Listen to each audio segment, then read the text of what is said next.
I I'm Didan, and I am always talking about how you can stay resilient while you are living as a student or working abroad. And recently, I've been talking a lot about how you can increase your social connectedness wherever it is that you found yourself in the world. And of course, like I asked, you've been giving me your feedback. And I have been hearing a lot from the introverts out there, and you have been sharing with me how, you don't feel like you can really go out there and dive off in that bead bucket of society and start having all these different interactions with different people. That you're not really the social butterfly that many extroverts are. And so you're wondering, how do I make sure that I don't end up isolated in a community full of people?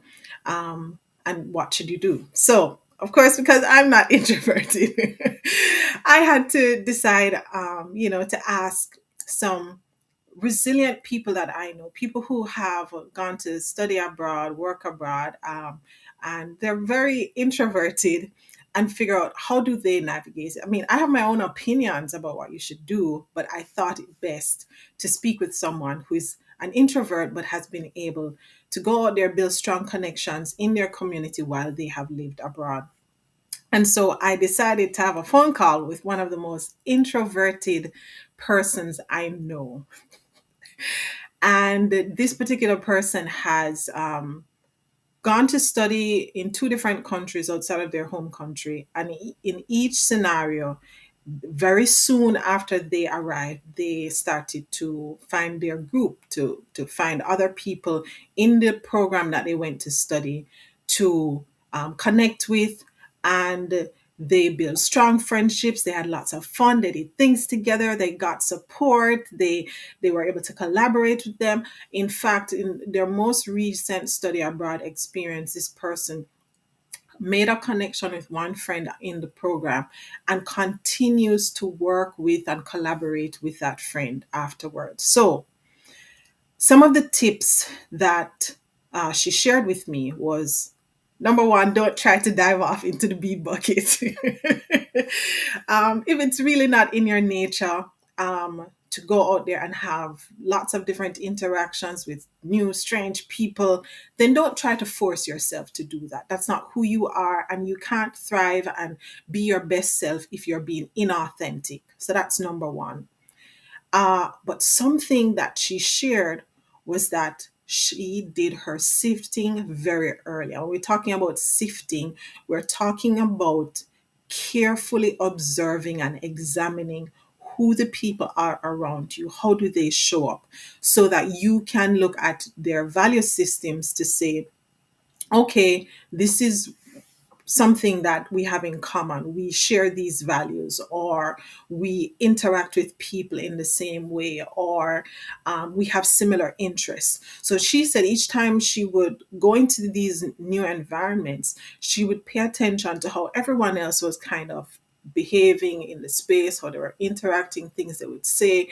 And she started selecting. So after she has sifted, she has looked at how everyone is functioning. She started looking at how they were showing up, and then she selected, said, okay, we have common values, we have some similarities. And then she selected those people as the people she was going to be intentional about building connections with. And so as she did this, she was able to find her group, to find her circle, to build her support system, that they could keep working together, having fun together, going through their program of study together, and sharing this journey with each other. I will add to it that she pointed out that introversion is in many ways connected to self worth and self confidence. And people who we consider introverted only appear shy and withdrawn and reserved when they're in a space where they don't feel confident. And for some people, they will need to work on building their confidence. And this is going to mean a lot of affirming of self. You're going to have to identify what skills, what knowledge, what experience, what talents, what gifts do you have that you can give to others, that you can contribute to a space, to the community that you are now studying or working in, that will allow you to not only affirm yourself, but it will generate affirmations from those around you when they realize, oh, you're really good at this, or I liked when you did that. This was done really well. And with you not only telling yourself, I'm really good at this, but hearing it from others, it boosts your self worth, it increases your self confidence, and then you're more likely to show up as a confident, outgoing person, even if you prefer to keep things low key and don't have a lot of attention shone on you.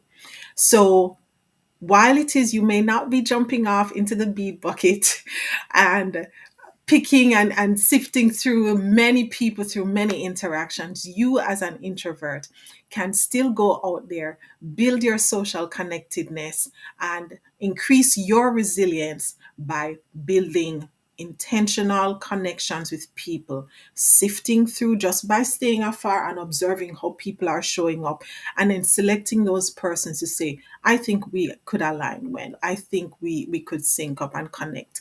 And then you go and you build those meaningful connections. So it may not be many, but they will be few and meaningful.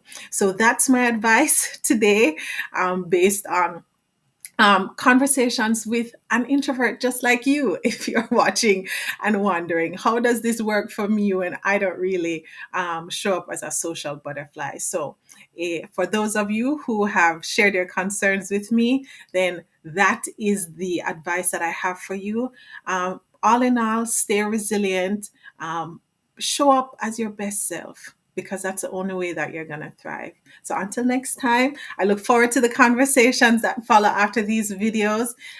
So have a great day, and I will be back again after we chat some more and I figure out what it is that you are concerned about, what you're struggling with, so we can navigate it together.